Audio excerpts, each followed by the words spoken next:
Hello everyone, চলে আসলাম নতুন একটা ব্লগ ভিডিও নিয়ে। আমি বর্ষা, তোমরা সবাই কেমন আছো? আশা করি সবাই ভালো আছো। তোমরা যে ভিডিওটা দেখতে পাচ্ছো এটা হলো 3-4 বছর আগের ভিডিও, তো তোমাদের সাথে আমি এখন শেয়ার করছি। তো ভিডিওটা যখন আমি তোমাদেরকে শেয়ার করছি কারণটাও নিশ্চয়ই বলবো। ফার্স্টেই কিন্তু আমি ফেসে জেল দিয়ে দিয়েছি, তারপরে ফেসে দিলাম টিউব। তো তখন ফাউন্ডেশন ইউজ করতাম না, তারপরে ভালো করে ব্লেন্ড করে নিলাম। তারপরে ল্যাকমির হচ্ছে ফেস পাউডার দিয়ে দিলাম। তারপরে সুন্দর চুটকির মতন গালগুলোকে টমেটোর মতন লাল করে নিলাম।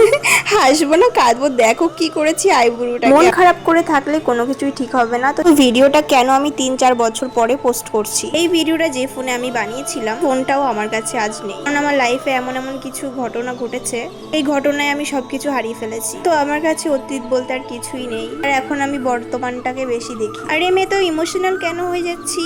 তো সবকিছু বাদ দাও, যা হওয়ার হয়ে গেছে।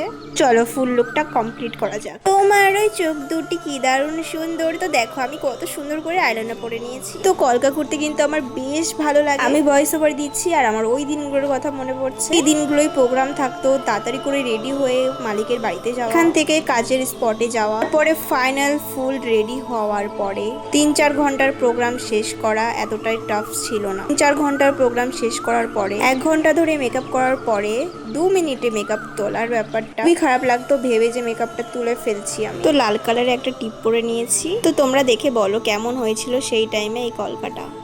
ও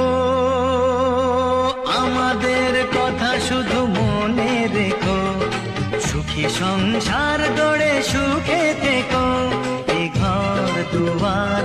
ও আমাদের কথা শুধু মনে রেখো, সুখী সংসার গড়ে সুখে থেকো, এ ঘর দুয়ার। ও আমাদের কথা শুধু মনে রেখো, সুখী সংসার গড়ে সুখে থেকো, এ ঘর দুয়ার। ও আমাদের কথা শুধু মনে রেখো, সুখী সংসার গড়ে সুখে থেকো, এ ঘর দুয়ার। ও আমাদের কথা শুধু মনে রেখো, সুখী সংসার গড়ে সুখে থেকো, এ ঘর দুয়ার। ও আমাদের কথা শুধু মনে রেখো, সুখী সংসার গড়ে সুখে থেকো, এ ঘর দুয়ার।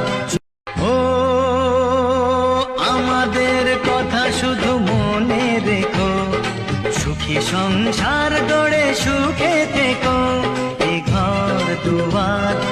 তখন কিন্তু বেশ ভালো কলকা করতে পারতাম আমি। তখন কনফিডেন্স ছিল যে হ্যাঁ আমি পারতাম। আর এখন জানি না আমি পারবো কিনা। চেষ্টা করলে সবই পারা যায়। কিন্তু আমার ফাইনালি কমপ্লিট হয়ে গেছে। ফাইনাল টাচ আপ হলো আমার হচ্ছে লিপস্টিক। আমি কিন্তু একটা খয়েরি কালারের লিপস্টিক পরে নিয়েছি, আগে বর্ডার করে নিয়েছি। মিডিল দিয়ে আমি পিঙ্ক কালারের পরেছিলাম। 4 বছর পরেও কিছু চেঞ্জ হয়নি, এখনো সেম করি।